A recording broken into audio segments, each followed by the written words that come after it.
I have a concept that I am truly excited about sharing with you today. We have a saying that we use in the office that good is the enemy of great. In other words, if you're willing to settle for good, you'll never achieve great. And this is a concept that relates to your health, but this is a concept that I think is just important for us to embrace in our life in general. But the reality is that if you're willing to settle for a good marriage, you won't have a great marriage. If you're willing to settle for a good relationship with God, you won't have a great relationship with God. If you're willing to settle for a good career, you won't have a great career. So let's look at that as it relates to our health. If we are willing to settle for good health, we will never achieve great health. One of the things I've learned in the years of taking care of thousands of people is everybody wants to come to me and say, what do I do? Just tell me what to do. But the reality is it doesn't work because they just do it for a little bit of time and then they quit doing it.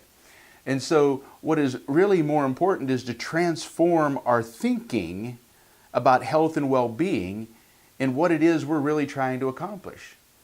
Because your health impacts every aspect of your life. And therefore having great health gives you the opportunity to have a better relationship with your wife, a better career, a better relationship with God, be able to partake in the things that you enjoy without limitation. And so I want to go through some of these things because really what we're talking about is not settling for average. Because I hear people say sometimes, they just want to live the average American life.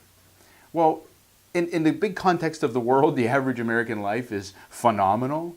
But the reality is, in the context of the health in America, the average American life is not so great when we look at it in the perspective of our health and well-being.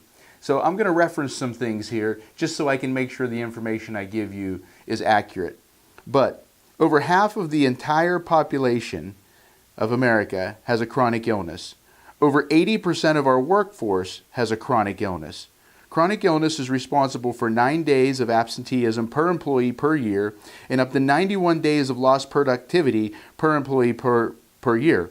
Chronic illness is the leading cause of death and suffering. 80% of our population is dying and will die from chronic illness. The Black Plague only killed 30% of our population. That's a quote I get from Dr. Chestnut. But the reality in understanding that is that we're not living an abundantly healthy life in America. And when I say chronic illness, what is that? You say, well, I don't understand what it is. It's heart disease, it's diabetes, it's cancer, it's Alzheimer's, it's dementia, it's psoriasis, it's lupus. It's all of these illnesses that are affecting everybody, all the autoimmune diseases. They're rampant. Let me just give you some other stats. And this is not to be negative, but there's a certain reality that I think that we need to connect with to understand where this motivation and desire to get better comes from. In 2 decades, meaning in 20 years, we went from 11th in life expectancy to 42nd in life expectancy in the world. 26% of American children are taking a drug. Every day, 26% of American children are taking a drug. Autism is somewhere at around 1 in 68 kids in America right now. 1 in 2 American children have a chronic health condition lasting more than a year. 1 in 2 American children have a chronic health condition lasting more than a year. Asthma, ADHD, developmental delay are at all-time highs. The U.S. ranks last out of 13 countries studied in a recent study of infant mortality. 1 in 2 Americans get cancer. And the reality is, with all of that going on, we spend almost twice as much per person per year on health care. Meaning we're getting more health care, more checkups, more physicals. We're spending more money on health care per person in this country than any other country in the world. So if giving people more health care was the solution to this epidemic, we should be the healthiest country in the world, not continually declining. What does that have to do with you being here and being in our office? Because the reality is you have to decide you're not going to settle for good health anymore, that you want great health.